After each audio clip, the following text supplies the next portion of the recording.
So I didn't find too much to use as sticks for my percussion instruments. The first and most obvious to me would be my hands. You know, you can play on yourself, you can play on your floor. I do that quite often, do it all the time. Very good mallets, just use your hands. But in addition to that, I found this pen. You can use both sides, but it probably sounds the same. And then we have this. It's actually a paint can opener. You know, you like put it in and you open up a paint can.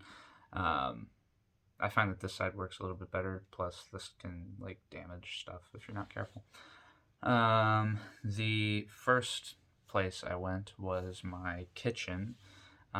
Surprisingly, not too much stuff in there really worked too well. I did find a mug, one of my favorite mugs actually, and it doesn't make too much noise with just your hands. It doesn't make too much noise.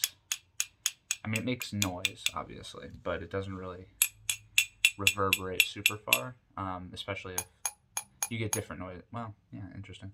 You get different noises if you hit different parts of the mug. Hitting the handle seems to work relatively the best. But I was like, how can I make this louder? And so I tried to remove sort of my hands from it and turn it into more of a triangle type thing. And you get some more reverby sounds from it this way because I'm not dampening it with my hands or putting it on the floor. So this is just going through all the different mallets I have, hitting it. So it's interesting because it's ceramic, but when you hit it, it sounds like I guess I don't really know how to describe the sound. It's like kind of metallic-y in a sense. It's very bright, and like you wouldn't want to hear it too loud. It would probably hurt your ears if it was like on a speaker. And then, interestingly, in the corner of my room, I actually have a bunch of paint cans from when I painted my room when I moved into this house a little over a year ago. And the part that's interesting about them is, yes, they do make noise with all the different types of mallets that I have, and they do make different noises. With the different mallets, you can even pick it up and use it this way if you want. Changes the noise slightly, brings the pitch up a little bit. But I really like the part where, since I have multiple cans that are all at different levels of filled, you actually get different pitches. So let me see here.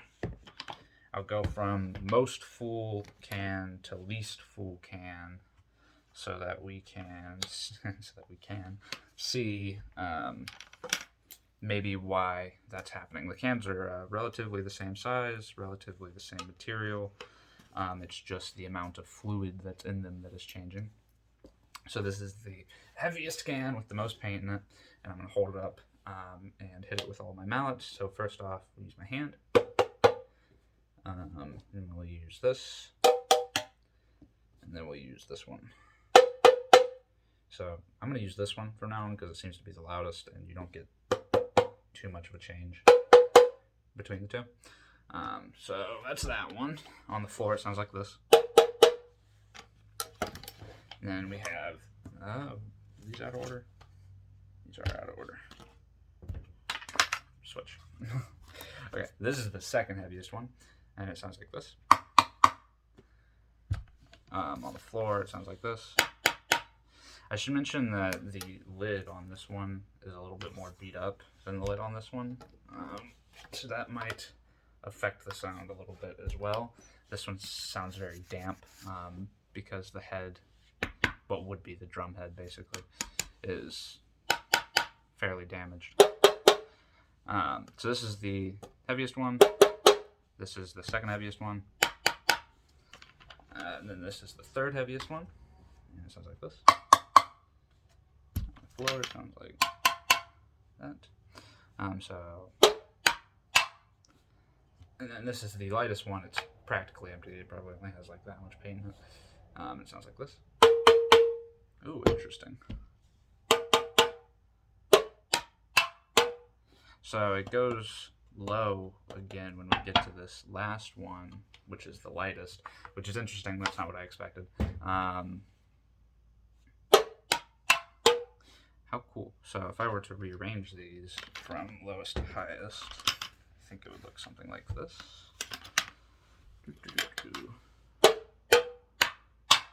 Yeah, that's more appropriate. I think it might have something to do with the fact that these heads are more beat up than the other ones. These two in particular, since I've used them probably the most, they have the most damage. And since they're damaged, maybe that makes the sound less, it dampens the noise a little bit, perhaps, makes a lower pitch. I'm not sure, but I like the pan cans. I think it's cool. Resembles a drum set. And now that I think about it, I also have parts of a drum set that I probably could have used, but they're in a closet somewhere. Maybe next time I'll show you those. Well, goodbye for now.